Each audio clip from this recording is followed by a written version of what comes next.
All right, if you need a handout for Messiah King in the Old Testament, we just emphasized last time that there is in Christ's roles of work the revelatory part of him. He's a prophet. I just read the book of Malachi this morning in my devotions. And the book of Malachi is my messenger. That's what Malachi means, my messenger. And in the 3rd chapter, it talks about a purifying messenger that is going to clean them up out of their sin. And that's the prophet Jesus. And it's a wonderful prophecy of him pointing to Christ in the 3rd chapter of Malachi. Read it, verses 1 through 5. But then we want to think in terms of that, a prophet, but also a priest. And that is the reconciling part of Jesus' ministry. He's not only the priest that intervenes or is our mediator, but he's also the sacrifice that he presents as our mediator. And then Erickson brings out the fact that there's the rule of Christ, and that's him as king. And so the 3 works of Christ are revelatory, they are reconciling, and they are rule, okay? So that you can keep that in mind. And so we're talking about the rule part right now. We've gone through the prophet and the priest, and we're going to the duties of the God's kings or rulers. Last time we saw that shepherds, that's one of the images that's brought out, particularly in Jeremiah 23 and Ezekiel 34. And of course, Zechariah has a section on the shepherd, that Jesus, the Messiah, that is going to be the shepherd. And we said there are 5 things he gives. He gave his very life. Sacrifice. Gathers the sheep. They're scattered. He says the false shepherd scattered them. He says the good shepherd will always gather them into oneness, mutual warmth, and unity. And that's our theme here at Morningside, is the unity of our church. The good shepherd unifies his people around truth and his sacrifice as a family. Generates increase, fruitfulness. We saw that. Generates more sheep. Guard the fearful. Protect. They would have safety, he said. And then we said, guide the sheep. He's a leader. He leads and they follow, all right? So we've seen that about the servant leader, the shepherd. And then the demands of God upon kings. Whenever God said, you're going to have a king one day, and there were certain qualities that had to go along with that king for to be good kings. Now, we're talking about the ultimate king. Have you ever stopped to think about it? Man gets assigned to be a king, and man is a perfect king. Natural man, isn't that correct? That's what we heard this morning about politicians voting to kill babies, right? Now that's what we're talking about. And ultimately, all kings, whether it's David, which we heard about this morning, was he a perfect king? No, he used his kingly power to commit adultery and have a man murdered. And you know what? There's a contrast that God brings about that we see with the bad shepherds and the good shepherd in Jeremiah. Jesus is the ultimate king. And so we're going to look in Deuteronomy chapter 17. In Deuteronomy chapter 18, we see a section on the priest and a section on the prophet that is like unto Moses. But we're looking at the end of this book, this chapter, and it is that God was going to choose the kings for Israel. Not a democratic election, because we elect people that are like our present president in a democracy. Do you understand what I'm saying? So God's going to choose the best out of the human beings, but still the best of men are men at the best. You understand what I'm saying? And so when we choose, sometimes we vote and we say, I'm going to vote for this person. I don't agree with them. I don't like their life, but I want to vote for the lesser of the two evils. That's what we say, don't we? Okay? And so that's what God is having to do, but he says, I will choose in verse 15 of Deuteronomy 17. It says there, whom the Lord thy God shall choose, one from among thy brethren shalt thou set king over thee. So God chooses, and then you put him up in that position. And so he's going to come from the family of God, that is the good king.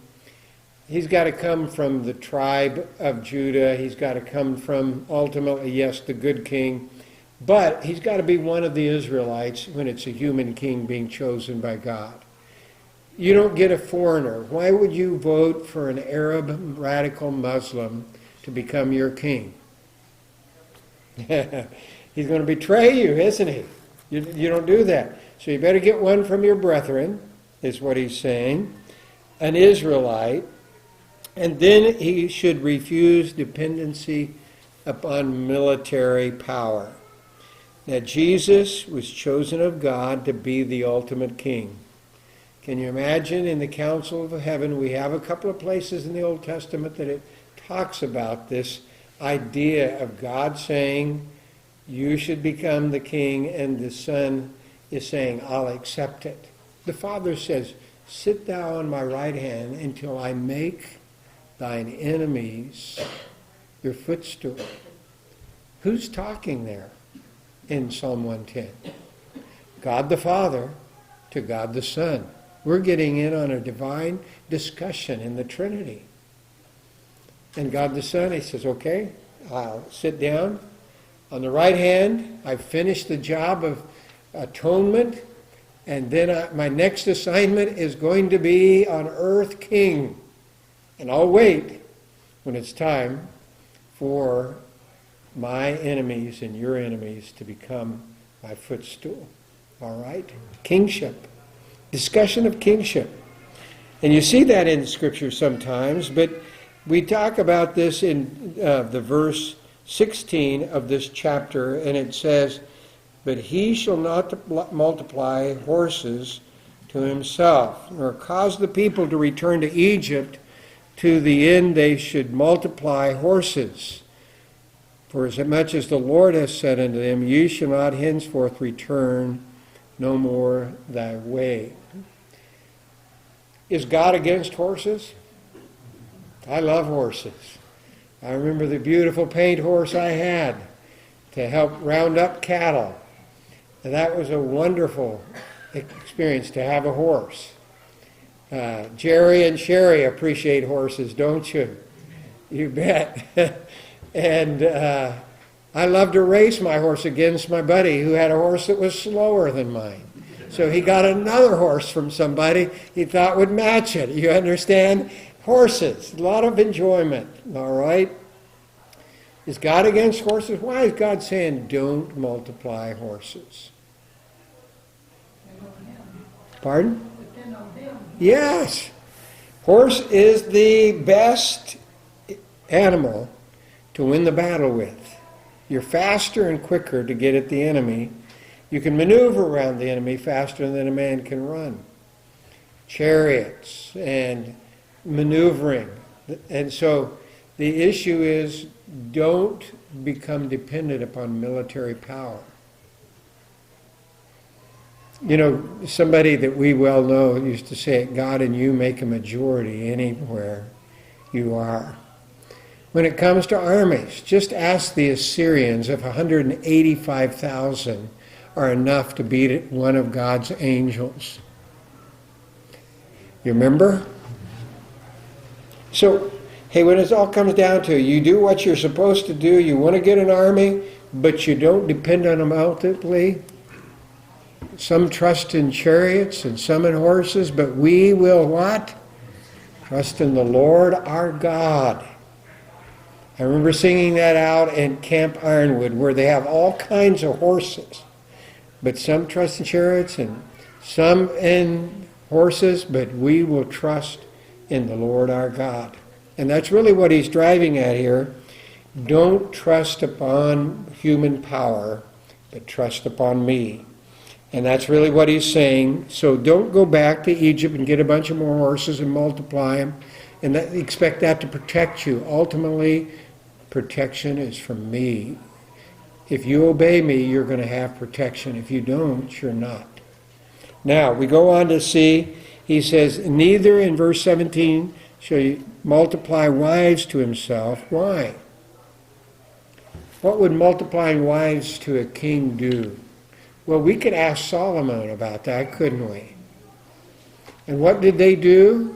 Well, when you were a king, you would many times marry multiple wives that were from other nations, so there's an alliance with that nation and that king, so you don't fight one another, because you now are going to be fighting your father-in-law if you fight, and he's going to be fighting his daughter if he fights you. You understand what I'm saying?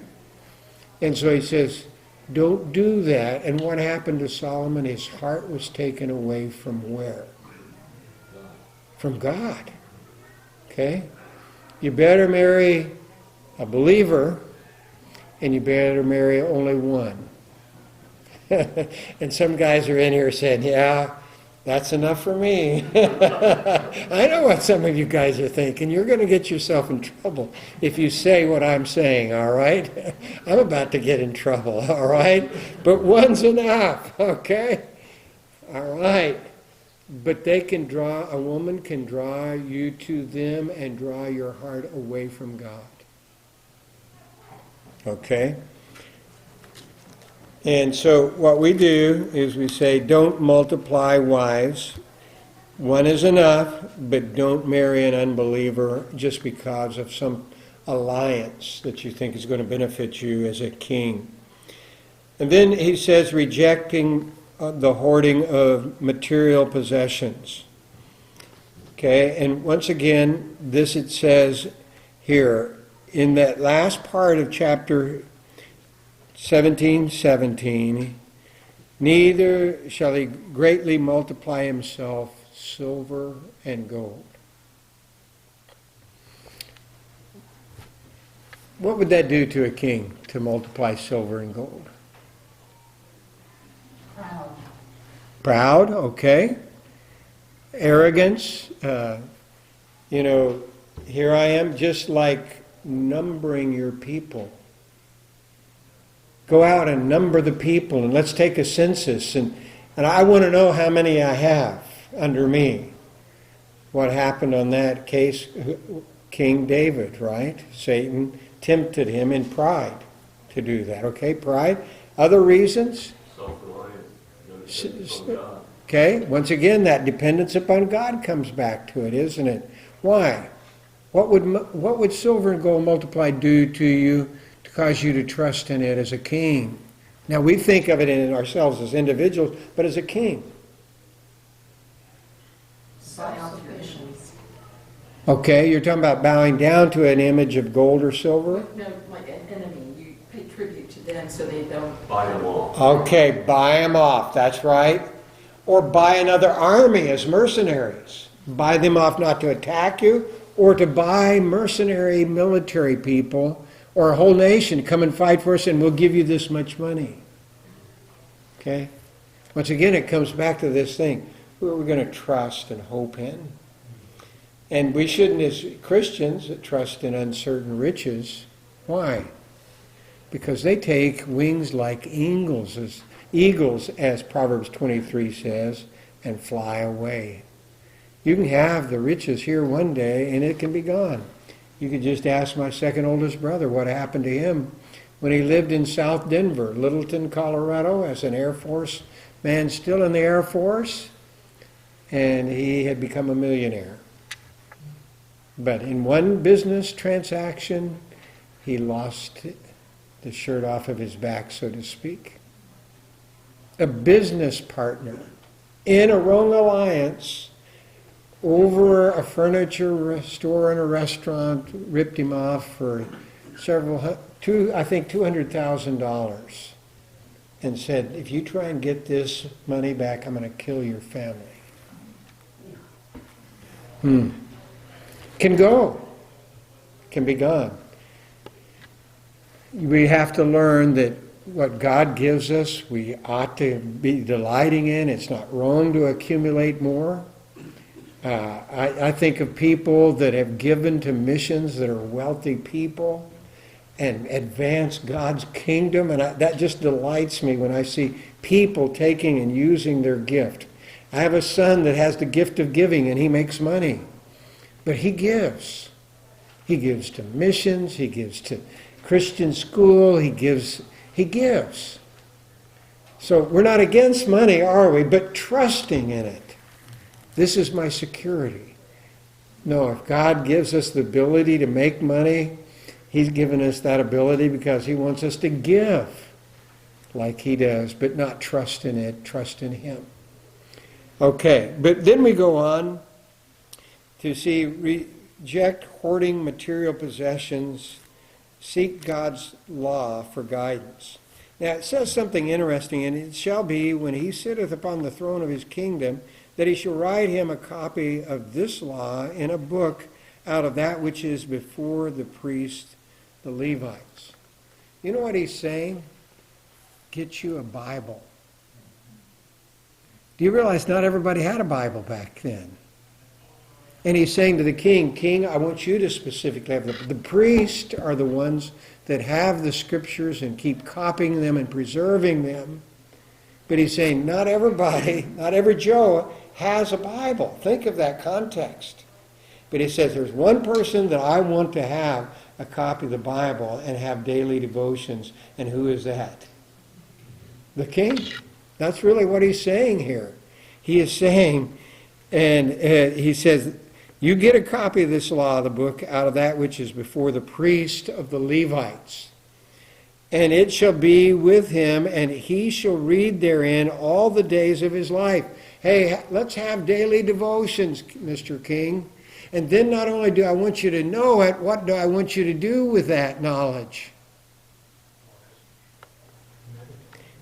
That he may learn to fear the Lord his God. Let it affect your heart first. Not just so you can tell people you know what's in it, or be a scholar, or tell them what to do. He says, no, I want you to gain a fear of me, a reverence of me. And then he says, fear the Lord his God, to keep all the words of this law and these statutes. You do them, king. He's not just saying your people do them, you do them. Isn't that good? He said, I don't just want you to preach, I want you to practice what you're going to model to those that you're leading.